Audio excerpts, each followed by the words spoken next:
ആവശ്യമായിട്ടുള്ള ഫയർഫോഴ്സ് സംവിധാനങ്ങളുണ്ട്. ഭക്ഷണം ഹെലികോപ്റ്ററിൽ നിന്ന് വിതരണം ചെയ്യാനോ അല്ലാതെ വിതരണം ചെയ്യാനുള്ള പാക്കറ്റുകൾ തയ്യാറാക്കിയിട്ടുണ്ട്. എല്ലാ സ്ഥലത്തും ആവശ്യമായ പാക്കറ്റുകൾ തയ്യാറാക്കിയിട്ടുണ്ട്.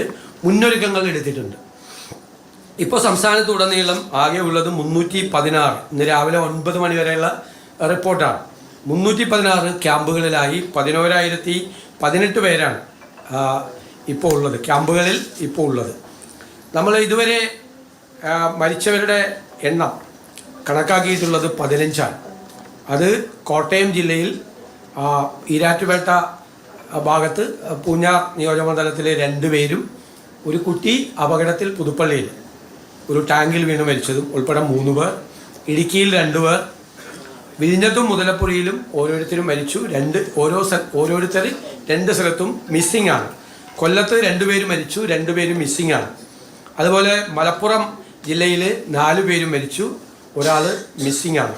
കണ്ണൂർ ഒരാൾ മരിച്ചു, 2 പേര് മിസ്സിംഗ് ആണ്. അതുപോലെ കോഴിക്കോട് ഒരാൾ മരിച്ചിട്ടുണ്ട്. അപ്പോൾ ഇതുവരെ 15 പേര് മരിച്ചതായിട്ടാണ് നമുക്ക് റിപ്പോർട്ട് കിട്ടിയിട്ടുള്ളത്. മിസ്സിങ് ഉള്ളത് 7 പേരാണ്. 15 പേര് മരിക്കുകയും 7 പേര് മിസ്സിംഗ് ആയിട്ടുള്ള റിപ്പോർട്ടാണ് നമുക്ക് ഇതുവരെ കിട്ടിയിട്ടുള്ളത്. ഇനി അത് കൂടാതെ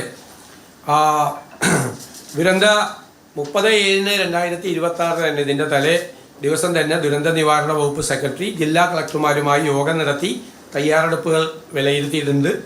1/8/2026 ദുരന്ത നിവാരണ വകുപ്പ് സെക്രട്ടറി ജില്ലാ കളക്ടർമാരുമായിട്ട് വീണ്ടും യോഗം ചേർന്നിട്ടുണ്ട്. പിന്നെ NDRFൻ്റെ ടീം പത്തനംതിട്ടയ്ക്ക് നൽകിയിട്ടുണ്ട്. 2 ടീം കോട്ടയത്തിന് കൊടുത്തിട്ടുണ്ട്. അധികമായി 2 NDRF ടീം ആരക്കോണത്ത് നിന്നും ആവശ്യപ്പെട്ടിട്ടുണ്ട്. അവർ പുറപ്പെടും ഏത് സമയത്തും. ഹെലികോപ്റ്റർ എത്തിയിട്ടുണ്ട്. ITBPയുടെ ആലപ്പുഴയിൽ ആവശ്യമാണെങ്കിൽ നിയോഗിക്കാൻ വേണ്ടിയിട്ടുള്ള നിർദ്ദേശം നൽകിയിട്ടുണ്ട്.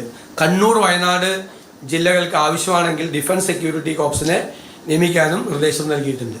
ഇതുവരെ നമുക്ക് കിട്ടിയ പ്രാഥമിക റിപ്പോർട്ട് അനുസരിച്ച് 164.98 165 ഹെക്ടർ സ്ഥലത്ത് കൃഷിയാണ് നശിച്ചിട്ടുള്ളതെന്ന് പ്രാഥമിക റിപ്പോർട്ടാണ്. പ്രാഥമിക റിപ്പോർട്ട് 3596 കർഷകരെ അത് ബാധിച്ചിട്ടുണ്ട്. ചിലപ്പോൾ ഫൈനൽ റിപ്പോർട്ട് വരുമ്പോൾ കുറച്ചുകൂടി ആളുകളെ ബാധിക്കാനുള്ള സാധ്യതകളുണ്ട്. പല പ്രചരണങ്ങളും വ്യാപകമായി നടക്കുന്നുണ്ട്. ആ പ്രചരണങ്ങളിൽ ഏറ്റവും പ്രധാനം അണക്കെട്ടുകളിൽ നിന്ന് വെള്ളമൊഴുക്കുന്നു എന്നുള്ളതാണ്. അണക്കെട്ടുകൾ, പ്രധാനപ്പെട്ട അണക്കെട്ടുകളിലെല്ലാം ജലനിരപ്പ് വളരെ താഴെയാണ്. ജനങ്ങളുടെ ഇടയിൽ യാതൊരു ഉത്കണ്ഠയ്ക്കും അവകാശമില്ല. തെറ്റായ വാർത്തകൾ സമൂഹ മാധ്യമങ്ങളിലും അല്ലാതെയും പ്രചരിക്കുകയാണ്. ഞാൻ പറയും, ഇടുക്കിയിൽ ജലസംഭരണിയിൽ 38.91% ഉള്ളൂ വെള്ളം. ഇടമലയാറ് 46.64%.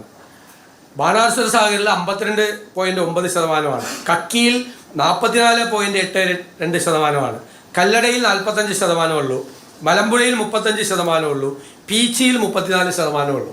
അപ്പോൾ ജലസംഭരണികളിൽ നിന്ന് വെള്ളം ഒഴുക്കി വിടുന്നു എന്ന് പറയുന്ന വ്യാപകമായ തെറ്റായ വാർത്തയാണ്. അതിനെതിരായി കർശനമായ നടപടികൾ സ്വീകരിക്കും. കാരണം ജനങ്ങളിൽ ഉത്കണ്ഠ പരത്തുന്ന തെറ്റായ വാർത്തകൾ സമൂഹ മാധ്യമങ്ങളിലൂടെ പ്രചരിപ്പിക്കുകയാണ്. ആകെ മൂഴിയാറിലാണ് വെള്ളം. അത് മൂഴിയാറിൽ 2022 മുതൽ അതിൻ്റെ ഒരു സംവിധാനം ഉള്ളതാണ്. ചെറിയ അണക്കെട്ടുകളിലെ സ്ഥിതി അങ്ങനെയാണ്. ചെറിയ അണക്കെട്ടുകളിൽ നിന്ന് അങ്ങനെ ചെയ്യാം. ഇത്തരം അണക്കെട്ടുകളിൽ രാത്രി ജലം തുറന്നു വിടുന്ന സാഹചര്യം ഉണ്ടോ എന്ന് ദിവസവും 2 വട്ടം അതാത് അണക്കെട്ടുകളിലെ ചുമതലയുള്ള വകുപ്പുകൾ, ഒന്ന് KSEB, ഒന്ന് ജലസേചന വകുപ്പ് വിലയിരുത്തുക.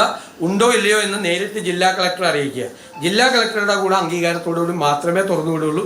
അത് ചെറിയ അണക്കെട്ടുകളാണ്, വളരെ ചെറിയ. അതാണ് ഈ മൂഴിയാർ അണക്കെട്ടുമായിട്ട് ബന്ധപ്പെട്ട് ചെറിയ സാധ്യതകൾ മാത്രമാണ് വെള്ളവുമായി ബന്ധപ്പെട്ടിട്ട് ഉള്ളത്.